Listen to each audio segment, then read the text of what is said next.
It's all change in Canberra, with the government set to lose some big names from Cabinet. The Nine Network's political editor, Laurie Oakes, joins me now. Laurie, who is on the way out? Well, Peter, two of the older faces in Cabinet are about to disappear. Deputy Prime Minister and National Party leader Warren Truss and Trade Minister Andrew Robb.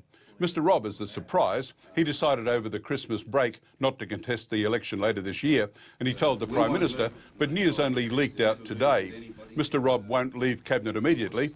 At Malcolm Turnbull's request, he'll stay on for a few more months to finalise key negotiations that he's involved in. There's a free trade agreement with India, for example. Mr Robb's one of the big success stories of the government because of trade deals he's already negotiated with China, Japan, South Korea and the Trans-Pacific Partnership that involves the US. Mr Truss is expected to make a retirement statement tomorrow, though it's not clear whether he'll step down immediately or in a few weeks. There's not much doubt that he'll be succeeded as National Party leader by the colourful Barnaby Joyce. There have been a few moves over the last few weeks to block Mr Joyce's rise because he's a somewhat controversial figure, but they appear to have failed. Mr Joyce will give the Nats a bit of brand differentiation from the Liberals, which they need. In the ensuing reshuffle, the Nats will gain an extra cabinet member, increasing their influence. The reshuffle will also involve replacing Jamie Briggs, the minister who resigned at Christmas after a late-night incident in a Hong Kong bar. So with the election looming in 6 months or so, Mr Turnbull's getting further opportunities to freshen his government, Peter. All right, Laurie, thank you. And there could be another ministerial vacancy with Stuart Robert hanging on by his fingernails over his trip to China. Malcolm Turnbull is holding off deciding if the Human Services Minister's future until an investigation is completed.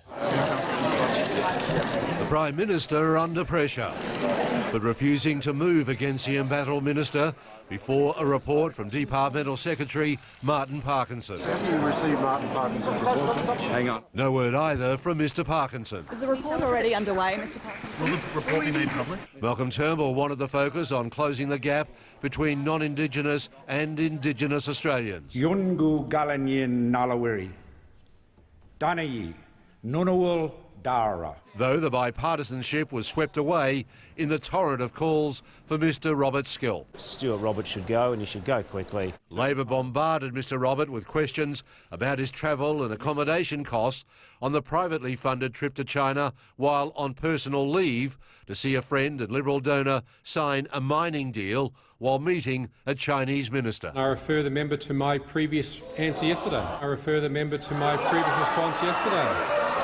4 times he dodged the question by referring to the answer that he was confident he'd done nothing wrong. Why hasn't the Prime Minister sacked the Minister for Human Services? Isn't the Prime Minister waiting for Parliament to rise before he takes out his trash? The inquiry is being conducted by the Secretary in accordance with the Code.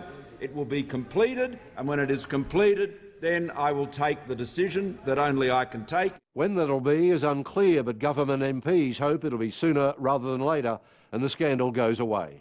Lane Kelcott, 9 News.